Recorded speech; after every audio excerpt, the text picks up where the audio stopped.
Então, vamos lá. Eu até vi que você me mandou lá no Calendly, quando você marcou a entrevista, eu vi que você colocou essa mesma dúvida, né? E como eu te disse, é uma dúvida que sempre volta para mim, né? Então, só organiza essa ideia para mim da sua dúvida, para eu anotar e conseguir te ajudar nesse tópico aí. Certo. A minha dúvida é se eu devo grifar e ao mesmo tempo ir fazendo as QPPs, ou se eu devo separar esse tempo. Porque eu sinto que quando eu simplesmente leio e faço grifo, eu aproveito melhor o tempo. Eu consigo ir mais rápido e depois, após essa leitura, juntamente do grifo, ir fazendo essas QPPs, mas não fazer essas duas atividades ao mesmo tempo, porque eu sinto que o aproveitamento, o rendimento, até mesmo a questão da memorização, ela atrapalha, porque é como se houvesse uma quebra ali do raciocínio, porque você tem que parar para raciocinar e fazer uma QPP ali de qualidade. Essa ideia das QPPs, das questões potenciais de prova, é algo novo? Como você estudou até entrar no programa, até adotar minha metodologia? Como você sempre estudou na sua vida, na faculdade, na escola, no segundo grau? Como é que você se comportava nos estudos? Eu estudava, fazia o grifo e o resumo. Mas Então era algo ali simultâneo. simultâneo. Você sempre estudou simultaneamente, ou seja, sempre você fez um resumo, que a QPP nada mais é do que um tipo de resumo, concorda? Isso. Então, quando você estudava... Imagine você estudando biologia lá no segundo grau. Imagine você estudando história lá no segundo grau. Imagina... Tô falando assim de matérias que são descritivas, que é mais ou menos parecido com estudar direito, né? Como é que isso era feito? E na faculdade de direito, você estudava assim, quando você tinha que ler um material escrito? Isso. Eu lia, grifava. A depender da demanda ali, da minha disponibilidade de tempo, eu poderia ler e grifar. E após terminar o material, eu iria fazer o resumo dos grifos. Depois. Eu já sabia a informação que eu queria. Tá, então... O que eu grifei era aquilo que eu achava importante naquele momento. Então você sempre estudou separando a atividade de ler, identificar através do grifo, e depois, em outro momento, você fazia o resumo. Você sempre estudou assim? Isso. Aí, então quando eu poderia estipular. Eu vou ler tantas páginas sobre determinado assunto. Quando eu terminar de ler, eu vou fazer o resumo. Porque se ler muitas páginas para depois fazer o resumo, você vai ter que ler praticamente tudo de novo, porque você não vai ter aquela ideia mais quente na cabeça, que vai ajudar você a fazer o resumo mais rápido. Por isso que não pode ter um espaçamento muito grande entre a leitura e o resumo. Uhum. Uma coisa importante, por que eu te fiz essa pergunta, como você sempre estudou?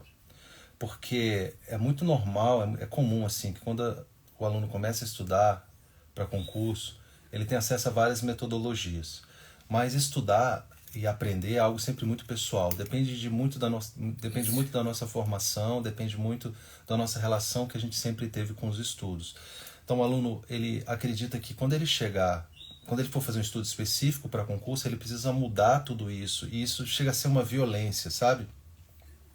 Então, a primeira pergunta que eu faço para o aluno é como você sempre estudou?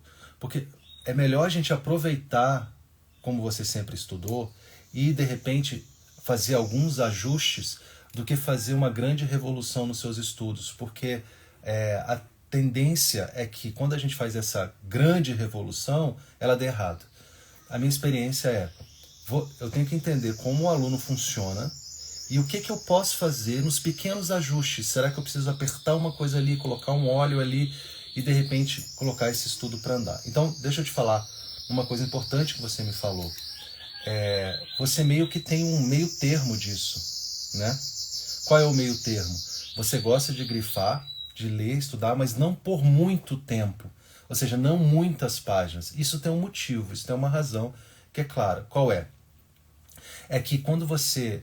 existem vantagens de ler e grifar somente e fazer um resumo depois, e existem desvantagens nisso. A grande vantagem é que você ganha tração mais rápido, você evolui mais rápido, isso talvez te dê mais motivação de continuar caminhando, etc, etc.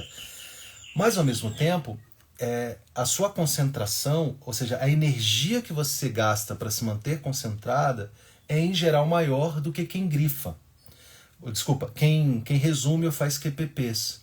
Porque quando você está estudando e imediatamente fazendo o resumo, você está trabalhando com mais atividades, se comprometendo mais intelectualmente com o estudo.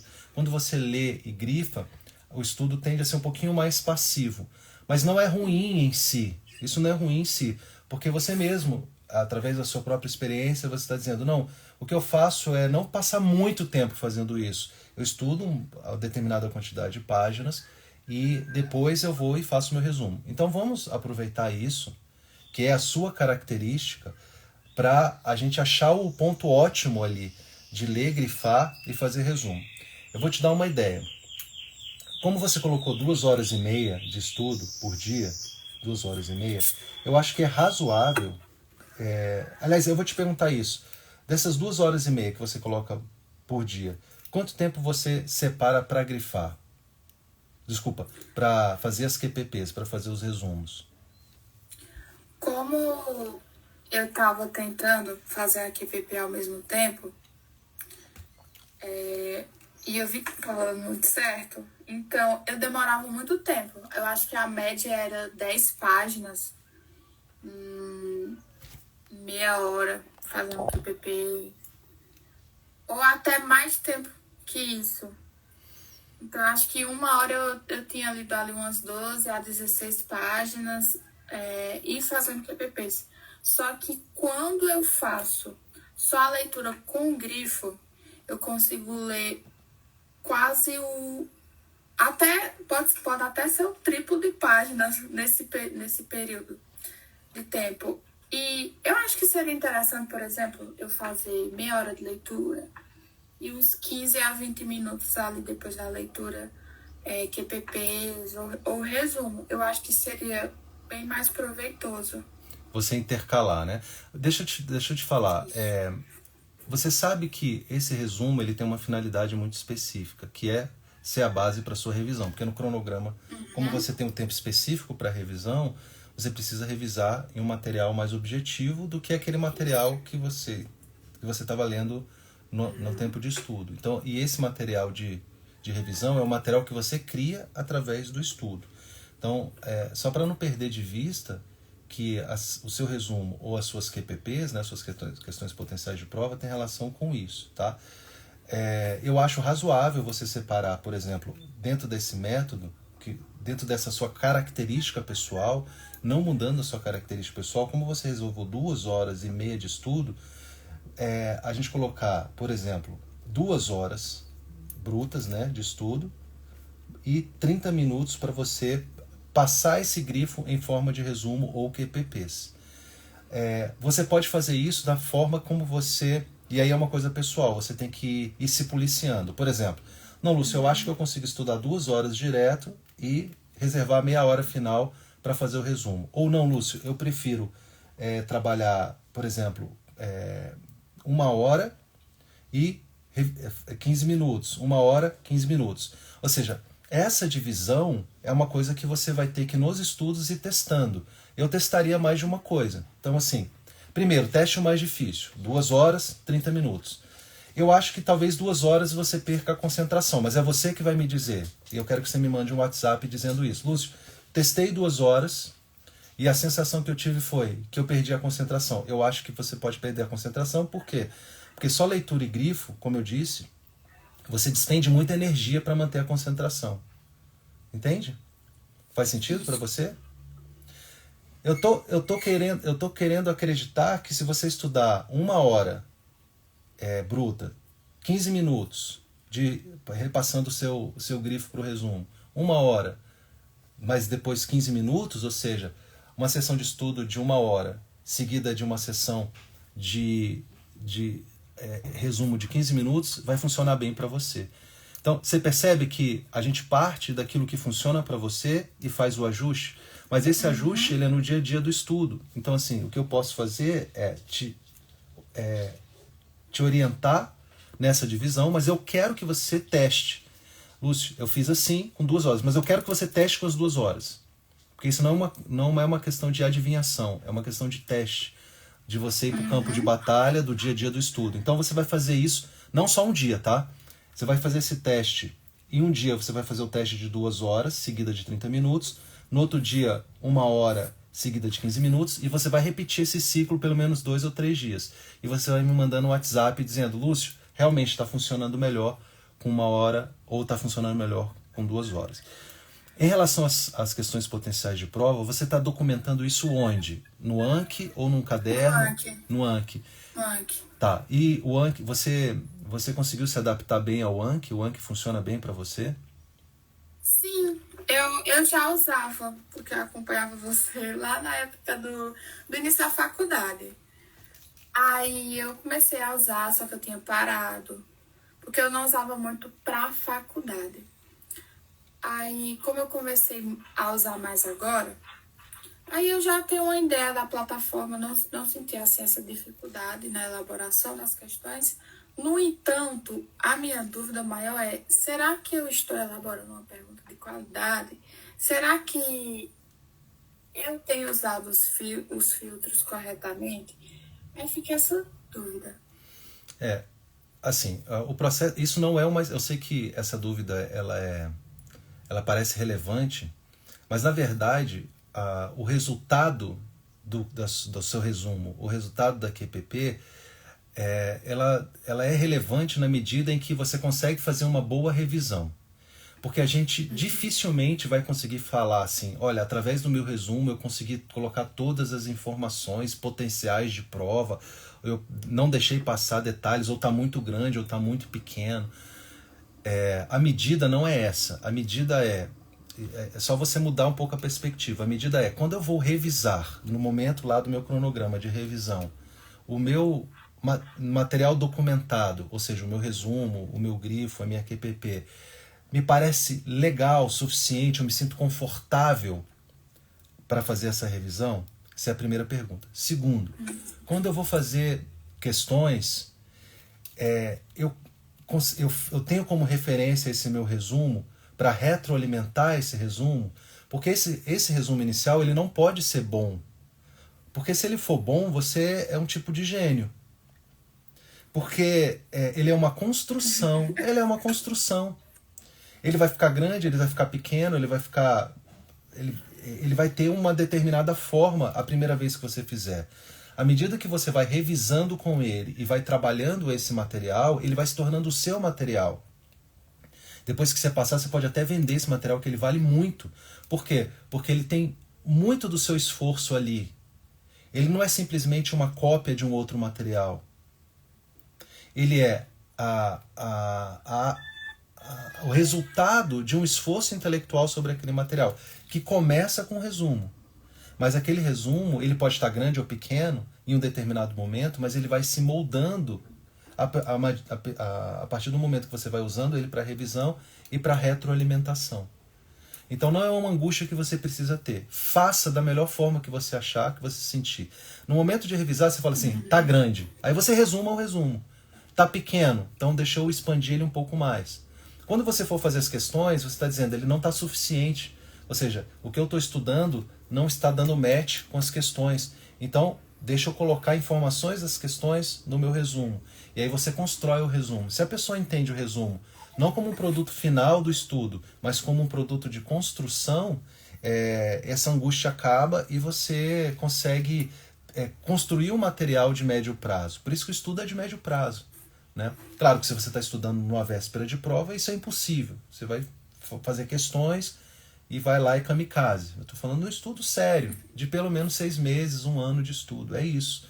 Então, as pessoas que são profissionais, a galera que está passando lá nas cabeças e tal, elas sabem que isso é uma construção.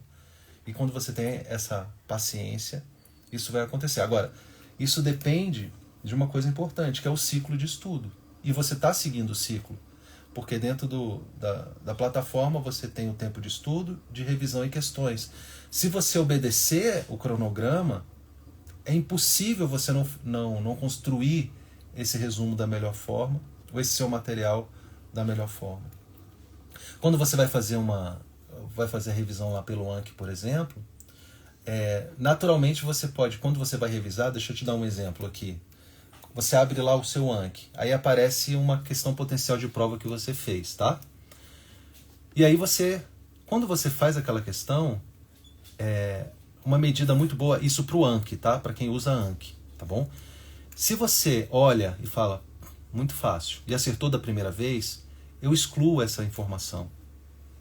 Porque dificilmente ela já está na sua memória de longo prazo.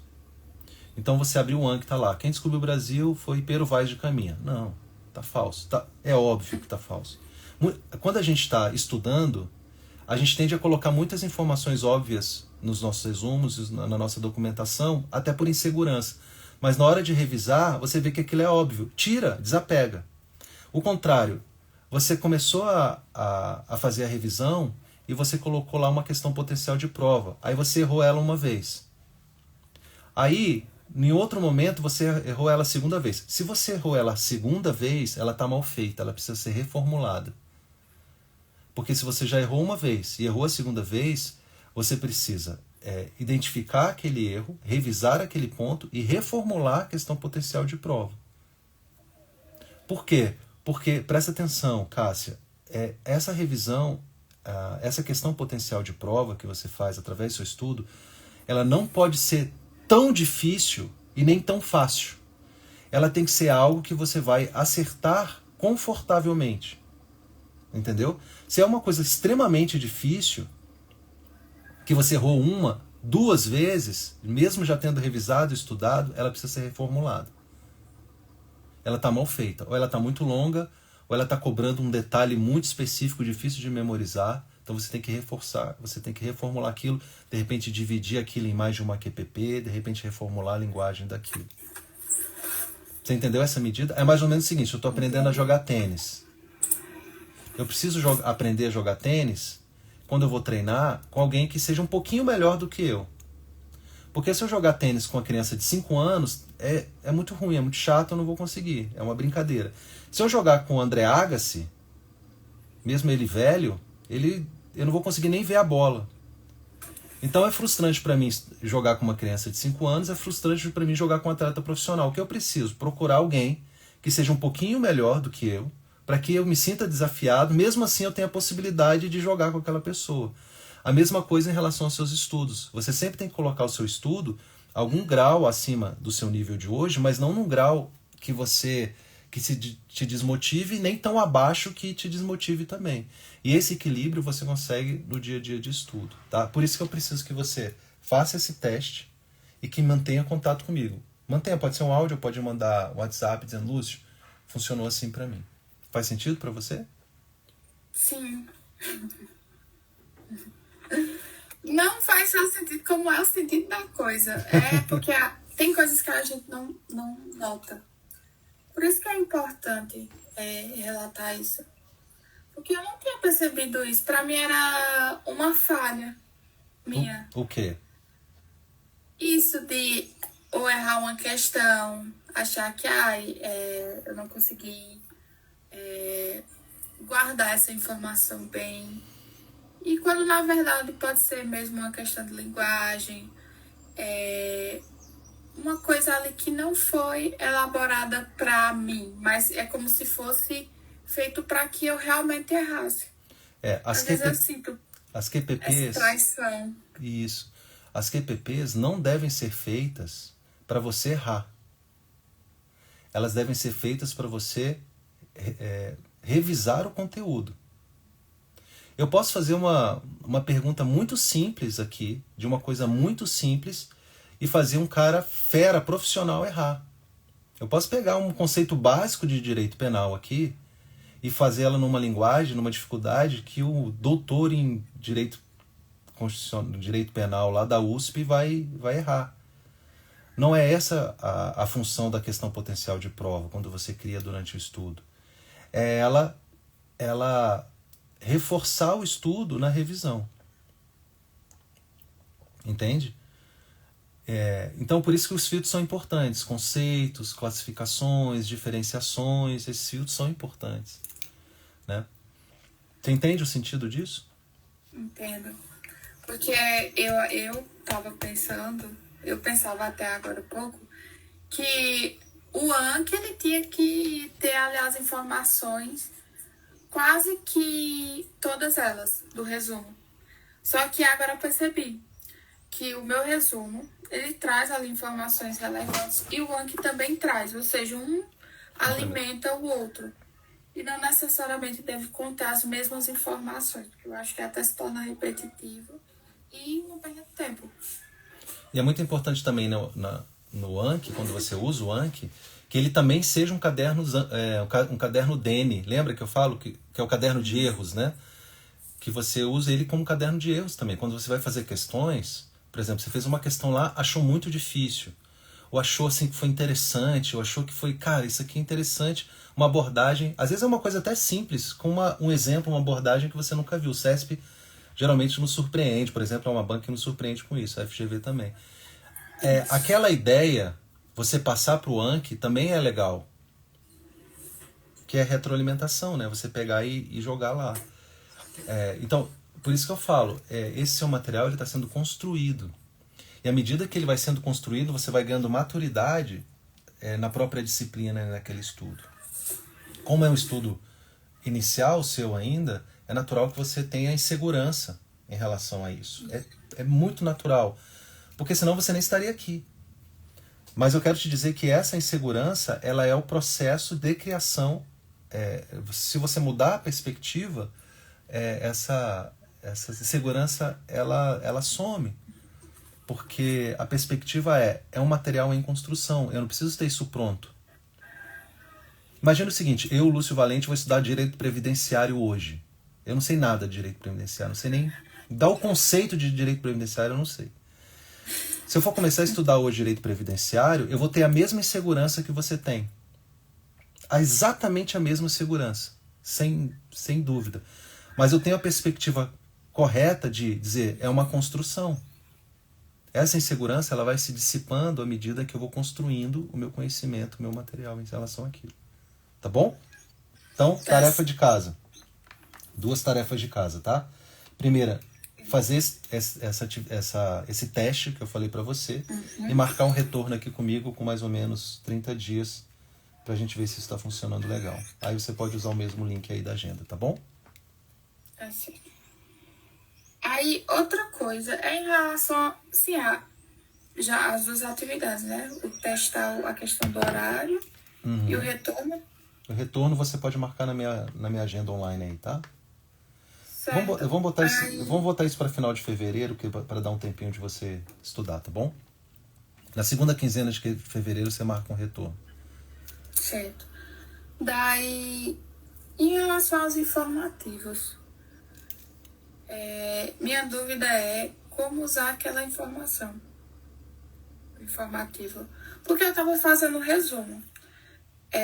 Eu estava usando o informativo comentado do Dizer o Direito. Eu achei ótimo.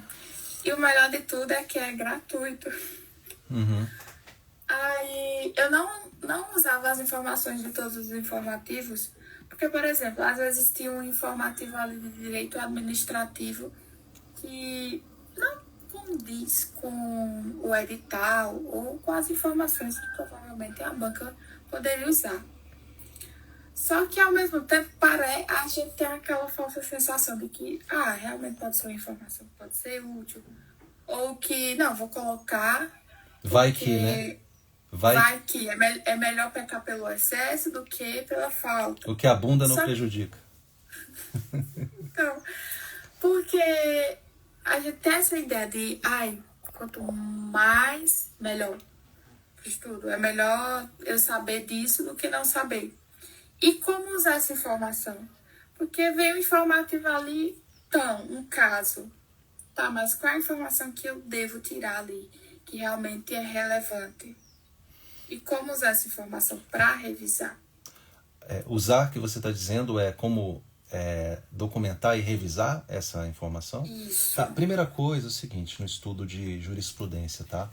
Se você não venceu a leitura e a internalização de todas as súmulas válidas do STJ e do STF, você está começando do ponto errado. Primeira coisa, eu pararia esse estudo de informativos que você está fazendo e faria um estudo das súmulas. Por quê? Se você for observar, é uma grande incidência de súmulas do STJ e do STF. Então, e você mata rápido isso, tá? Então, a primeira coisa é, o aluno, antes de seguir para um estudo mais sério de jurisprudência, informativos e tal, tem que vencer as súmulas. Súmulas comuns do STF, súmulas vinculantes e as súmulas do STJ, tá? Primeira coisa é isso. A segunda coisa é a seguinte, quando você for estudar, terminou esse estudo das súmulas, você pode ir lá no site do STJ, está tudo organizado lá. Inclusive por... Eu não consegui acessar, parece que... Eu te mando, eu tenho um PDF aqui. Eu tenho aqui, eu te mando, tá? Eu tenho baixado aqui no meu computador, eu te mando os PDFs com as súmulas, tá? No estudo do informativo, primeira coisa que você tem que observar é o seguinte. Qual é a característica da banca na cobrança de jurisprudência? Isso é muito determinante na forma como você vai estudar as informações de jurisprudência. Então, por exemplo, pode ser que o CESP seja mais jurisprudencial do que a OCP, por exemplo. Então, você fazendo o estudo dos tópicos principais de jurisprudência, em geral serve para todas as bancas, mas você ficar estudando todos os informativos que saem de todos os assuntos pode ser perda de tempo, a depender da banca, né? Então, a primeira coisa que eu faria, eu começaria com um estudo de funil. Eu começaria com o quê? Com as súmulas, ok? Lá no site do STJ e STF, mas eu te mando aí, eu começaria com as súmulas. Depois, eu seguiria para as teses. Lá do STJ tem as teses, por exemplo, em direito administrativo, de serviço público e tal. Acho que o site do STJ, a parte de jurisprudência, está de recesso, né? Primeira vez que eu vejo um site entrar de recesso, muito engraçado. O site ele é servidor público, né? Ele entra de recesso. Um absurdo. Eu fui entrar e o site aí minha única alternativa foi dizer o direito. Aí depois você estuda, é sempre assim, a ideia do funil é o seguinte, primeiro as súmulas. Segundo, as posições consolidadas do pleno dos tribunais. Por exemplo, no caso do STJ, terceira seção, que é penal e processo penal. Ok? Então você, no lugar de você ficar estudando posição da quinta turma, da sexta turma, sobre um detalhezinho do furto, parta de cima para baixo. Eu vou organizar isso aqui e vou mandar para vocês, tá? A sequência de estudo da jurisprudência, começando da súmula, passando pelas teses, as posições consolidadas. Depois que você venceu isso, é que faz sentido você discutir a posição da quinta turma sobre o tráfico privilegiado. Que é diferente da sexta turma, porque a sexta turma entende isso e tal. Porque se você não venceu o geral, você não pode entrar no muito específico, senão você perde a referência, tá? Eu vou te mandar, eu tenho isso aqui organizado, eu vou te mandar essa sequência de estudo da jurisprudência, tá? Certo. Eu fiquei, por exemplo, na última prova de delegado federal, pega a última prova de delegado federal, CESP, e veja na parte de penal e processo penal quantas súmulas caíram. Você vai ficar espantado quantas respostas estavam em súmula. E a pessoa lá estudando desesperadamente informativos. Gente, você já venceu as súmulas. É a mesma coisa o seguinte, o cara está estudando teoria geral da pena. E aí o cara me fez uma pergunta super difícil. Eu falei, cara, você já leu o Código Penal? Isso está no Código. Não, porque tem a teoria. Cara, está no Código. A questão está cobrando o Código.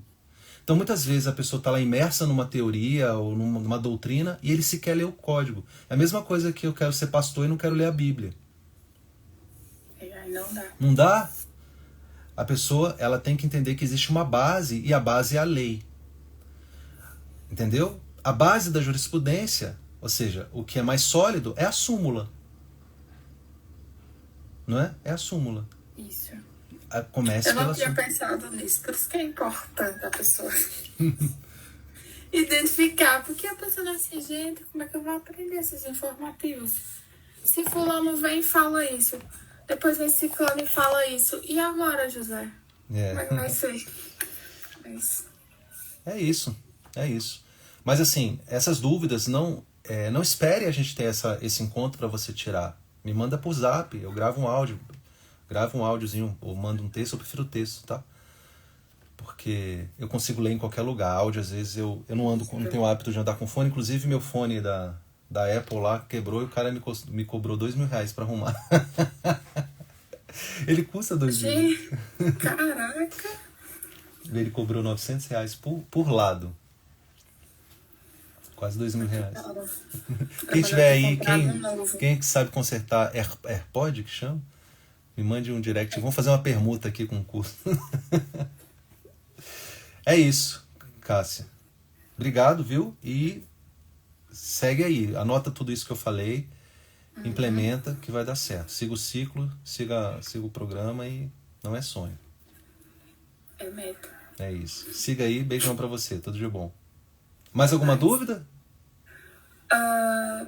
Não. Quanto? Mas se tiver, é só mandar no zap, tá? Não espera acumular a dúvida. Isso tudo já podia ter sido resolvido antes. Tá? Você tem 2 tarefas, então. A primeira tarefa... Aliás, 3 tarefas. Mudar também o estudo de jurisprudência. Fica aí como atividades para você. E me dá o feedback disso. Tá certo. Tá bom, Cássia? Beijão pra você. Tudo de bom. Até mais.